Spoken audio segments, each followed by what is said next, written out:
Am I the a-hole for not congratulating my sister-in-law on her planned pregnancy and telling her she's making a mistake instead? My brother works as a car rental agent and his salary is not livable at all. His wife is a stay-at-home mom for their 4-year-old, so he's the sole provider. And he's been receiving a fixed sum from both my mom and other sister to keep things afloat. I also helped a few times when I could. Some time ago, my sister-in-law told me she wanted another child because she didn't want their son to be an only child and asked me what I think. I advised her against it and told her to either wait till my brother gets promoted or till she gets a job. I told her it would be realistically impossible to provide for another child when you're barely coasting by, and that she was still young, 27-year-old. I also told my brother the same thing. About 3 weeks ago, my brother calls me all happy and tells me his wife is pregnant. I told him, great, I wish her good luck, and soon hang up. I never called sister-in-law to congratulate her, nor went over to their place for the baby shower. Just told them I was busy. Yesterday, we had dinner at our parents' house and I inevitably met my sister-in-law. She told me, I'm pregnant, with an excited tone.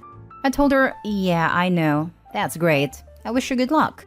She then said, so that's it? I asked her what she meant and she said, aren't you happy for us? I told her my feelings are irrelevant here and their decision is up to them. She told me of course they matter and begged me to please honestly tell her what I think. So, I told her I frankly think you're making a mistake, and this innocent child is going to suffer the consequences of your selfishness. You are not ready to care for another little life when you can't even pay your bills. How long do you think my mom and sister are gonna support you? She interrupted me and said, what the hell? That's none of your freaking business. I only ask you out of politeness, but you really didn't hold back at all. I told her, you're the one who told me to be honest. She said, I told you to be honest with me, not be a douche. She then called me an a-hole and went off to complain to my brother. I didn't want to entangle with them and just grabbed my purse and left. Sometime later, my mom calls me fuming and tells me I had no right to make any comment whatsoever. She said I should have congratulated them properly and left it at that. That, even if she was the one who asked for my opinion, I should have known better than to hurt her with those words. I also think my words might have been pretty hurtful and I went too far. Am I the a-hole? Now for the top comments. This might be unpopular later, but not the a-hole. Maybe you should have been kinder or phrased it better. I don't know, because I don't know what you said, but she shouldn't be sheltered from the truth when she literally asked for it. We can go through life expecting family to cater to our feelings, but then their advice and opinions really mean nothing. Who wants to surround themselves with yes men saying whatever they want to hear? Personally, I value my dad's opinion more than others because I know he will be honest and call me out. She asked for your opinion, got mad when you gave it. Full stop. You are not the a-hole. Not only ask, but had previously heard OP's opinion/advice, then sought OP out and pressed the issue, as if to get validation for herself. What was she expecting here? Not the a-hole. You would have been if you had mentioned it when you first got a call giving you the news. But you didn't until she cornered you and told you to be honest. So you were. That's what I found interesting too. That she already knew OP's opinion, yet pushed her to give it again. It's like she either wanted to start drama or she was delusional in hoping that OP had changed her mind, even though none of their circumstances had changed. Not the a-hole. I never understand people who does not have enough money even for one person, and then they marry and make 2+ kids and they have no money. Some people lose their rational thinking capability when the topic comes to kids. If you cannot live with one wage with 3 people and you get support from the family, you cannot live with 4 people. Not the a-hole. Don't give them money anymore, even if you can't afford to do so. Yes, this exactly. Yeah, or at least don't give until brother picks up his second job and is looking to improve his lot and sister-in-law. And make it clear that all help will end if they have another kid. They need to feel the consequences of their choices before help can be considered, so they won't be tempted to do it again. Next story. Am I the a-hole for telling my sister nobody was interested in her PhD research? My sister, 34 female, and I, 31 female, come from a working-class family. Nobody in our family is higher than a high school education, save for us. I have a bachelor's and my sister is currently working on her PhD. Obviously, we're both proud of this, but my sister often brags to an extent that many in our family find uncomfortable or discouraging, and she talks down to people around her. When she began her program, she explained it in very technical terms that confused our aunt. When she was asked to clarify, my sister made a fuss about how it was so easy for her to understand, and she forgets that not everyone can wrap their heads around it. It's been an issue since she started her master's, and I've admittedly been at my wits' end with her for quite a while. I hosted Thanksgiving this year. When we were eating, my sister was asked about her research, and she went on a long, complicated spiel about her work. She was missing context, pulling out every 10-cent word, getting super technical, and under-explaining every concept. She talked for about 10 minutes straight, barely pausing for questions or comments. It dominated conversation. Eventually, I interrupted her and tried asking our dad about his work. My sister interrupted him and said she wasn't finished, then continued talking. I told her I was finished listening to her and that she could talk all she wanted but she'd need to do it in another room. She made some comments about my hosting and continued on. I stopped her again and told her that nobody was interested and she needed to be quiet, which she did. It was, admittedly, extremely awkward and quiet, and my husband decided to just plow on and make conversation with an aunt of mine. After that, conversation carried on as usual with my sister being very, very quiet. Afterwards, our parents scolded me for being rude but said my sister was being over the top. But I should have just let her talk. A few of our other relatives thanked me for cutting her off. Her fiancé called me yesterday morning and said I embarrassed my sister and made her feel ashamed. He implied I was jealous of her success and asked me to formally apologize to her. I said I'd apologize to her, but I wouldn't mean it, and he hung up on me. I've thought it over and I can see how my approach was wrong, but I genuinely did not see any other option at a time. Always willing to learn though, and seeking a new perspective. Am I the a-hole for telling my sister nobody was interested in her PhD research? Everyone sucks here. Your sister needs to know how to explain her doctoral work to a lay audience, if she has any hope of passing her dissertation committee. She also needs to learn how to craft an elevator sentence. She also needs to learn how to take a hint gracefully. You, on the other hand, need to stop being jealous of her success.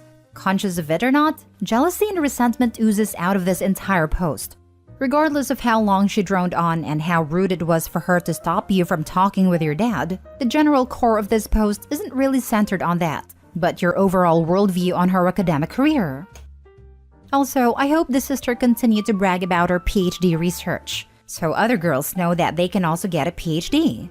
Females should not be shy about their achievements.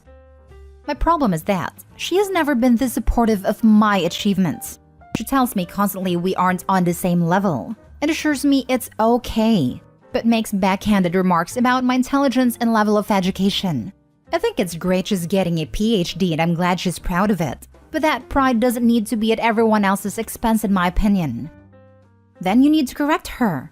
She's your sister. Should be easy to say, what you just said is insulting and hurts my feelings. Please learn to be more tactful. I'm an especially frank person. My sister dyed her hair red one time and asked me how it looks. And I said I don't like the red, and it makes her look like the Wendy's girl. And she responded with, I am looking for compliments, and not criticism to make me feel bad. Now I know to lie and say, it's not bad, if I hate it. Next story. Am I the a-hole for calling every morning?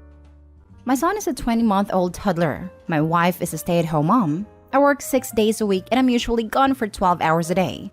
I always check in on my son remotely via our nursery cam app, and is always awake in the morning around 8. He has a great sleep routine. Our wind-down time starts at the same time every evening. We clean up toys, read a book. When I lay him down, he's still awake. He falls asleep on his own and sleeps all night for at least 12 hours. It's usually after 9 before I have a chance to check the camera. This morning, when I checked, it was 9:12 and some mornings are closer to 10. Every time I look though, he's always in the dark and standing in his crib just waiting. When I see this, I immediately turn on the brightest night light the camera has and speak to him through the camera app. I always tell him good morning and I love him, and he usually laughs and says Dada. Then, I leave the app, call my wife to wake her up. I usually have to call 3 to 4 times, and when she finally answers, it's obvious that she just woke up. And only because I called. I tell her that our son is awake waiting for her and that she needs to get up to start their day. This morning while on the phone, I asked her if she was going to get him after using the bathroom. And she said no. She was going to the kitchen to prepare their breakfast and then she'd get him. I asked her to get him after the bathroom so he could go to the kitchen with her, and she flipped out. She told me it angers her that I call every morning to tell her how to be a mom and that she has a routine. I retorted with, well, your routine sucks because he's been awake for an hour and you'd still be asleep if I hadn't called. It just bothers me that he has to wait so long. He needs a diaper change. He's probably thirsty, hungry, and just wants to play. Am I wrong though? Do I need to stop? Please be completely honest with your answers. Thanks. Now for the top comments. You're the a-hole. I cannot imagine being a micromanaged mom like that. Remotely. Wow. Is your son crying? No? Then it's fine. If he's uncomfortable, he will call for his mom. The kid is not going to cry if it's been normalized that he needs to wait in his crib for 1 to 2 hours. Not the a-hole. Totally agree with this. 1 to 2 hour wait is just sad. I hated reading this post. Your wife is a negligent mother. It is sad. Not the a-hole. She sounds lazy. Or like she has postpartum. You're the a-hole. Firstly, let's start with the fact that your kid is now into toddler range as opposed to infant. Your kid can manage a few moments alone in their crib and will still cry if they need any worthwhile attention. Secondly, let's say she took the toddler with her while preparing the food. Your kid is now learning escape methods. Getting into crap, cause mischief stage. Let her get the food ready first. Thirdly, best intentions aside, if my husband was micromanaging my mothering, I'd blow a gasket from stress alone. Moms need what sanity remains to us, especially before entertaining a toddler for hours. Fourthly, there was zero indication of why you thought your son was up for an hour, which makes me think it wasn't necessarily true so much as you just wanted to add spice to the insult you slung at your wife. You chose her to be the mother of your child. Now let her do her job in peace. He clearly states that his son usually is awake by 8, and mom doesn't come get him until past 9, sometimes as late as 10. That's not a few moments. Last story. Am I the a-hole for storming out of my wedding reception after sister-in-law's speech? I, 26 male, got married to my wife, 32 female this weekend. The ceremony went great and the reception was going well. Just after we ate, my father-in-law and best man spoke, then my sister-in-law. All was going smoothly until she brought up an awful time in my life. A little background. During COVID, I lost most of my savings on the business I had unluckily opened in October of 2019. I was also dealing with bad gastrointestinal problems and horrible IBS. I felt horrible, like I had no hope, and getting my life back in order would take forever. Friends who had been a part of my business left due to the failure, and others due to the medical problems. My fiancé was the only one who supported me and gave me hope. She helped me rebuild my self-esteem and eventually my business, and I cannot thank her enough. When I was at my lowest, I wrote an emotional note about these feelings and went into detail about all the horrible things I felt both emotionally and physically. I also wrote about how she was my strength and kept me afloat. I told my wife about writing my thoughts but never showed her the note. Midway through sister-in-law's speech, I saw her unfold this dreaded note and start to read it to the audience. Not just the part about my wife, but a full paragraph before it, where I described how hopeless I felt and the details of my darkest moments from my toughest battles with IBS. I was so embarrassed. My sister-in-law started to cry as she got through the part about my wife, and went on to say she never knew how bad it was, but knew our love would overcome anything. I got red in the face, stormed out to the back of the venue and lit up a cigarette, which I haven't had in years. Some family members ran out, but I told them I needed to be alone. I came back after a bit. Everyone was eating and dancing, but I was still getting stares and I just felt horrible. My wife comforted me, but we didn't really talk it through since she was entertaining family and whatnot. After the party, I brought it up with my sister-in-law. I told her I felt violated that she would somehow get a hold of that note, and not only read it, but share it with everyone. I said it hurt, because the memory of the wedding certainly felt tainted by the speech and my reaction. She told me she wanted to share a beautiful image of our love. I didn't see anything wrong with it. That it reminded her of when her smoothie business failed and it gave her hope. She even told me it was a toxic coping mechanism to repress those feelings and be ashamed of them. I felt like the conversation was going nowhere, and we didn't speak for the rest of the night. It hasn't helped that distant family and friends have been recommending IBS treatments to me. My wife agrees with me, but thinks sister-in-law had good intentions. I told her she's an a-hole regardless for not even checking with me. Sister-in-law hasn't reached out to apologize yet. And I heard from mother-in-law she thinks I'm overreacting and trying to villainize her. Am I the a-hole? Edit. I am trying to respond to each one as soon as I can. Just want to say here that my wife did not know where the note was. I never even told her specifically about the note, just that I like to journal my thoughts and feelings. Info. Why are you not more concerned with where sister-in-law would have gotten the note, if not from your wife? Who else even knew about it? This. Sounds like the wife was in on it, which is why she's going on about sister-in-law's good intentions. Sorry about the late response. I replied to another comment earlier, but it may have moved to the bottom. My wife did not know the note existed, only that I journaled my thoughts during those dark times. I do have a theory though. Too much info warning. My IBS usually fluctuated a lot. During the times of constipation, I found that nicotine and coffee made me go. Weird, I know, but whatever works. As I tried to quit cigarettes, I started smoking more THC hemp/weed. We live in a legal state, with some tobacco mixed in to help with bowel movement. I used to journal when I smoked, and usually kept my notes in my little weed bag. I had a sneaking suspicion sister-in-law's a smoker too, and maybe she found a bag. I haven't touched the bag since I got a new e-cigarette electronic THC pen last year, so I wouldn't have noticed anything missing. I'm sure the note could have fallen out too since we reorganized our house this summer, and a lot of things got mixed up. Just a theory. Okay, so not only did your sister-in-law publicly humiliate you at your own wedding, but it's very likely she roots through your private possessions and straight up just steals things from you? There's a lot of boundaries being violated here. She clearly doesn't respect you, your privacy, your property, or your consent. She's unquestionably in the wrong, and you probably shouldn't let her in your house or have access to anything else you own.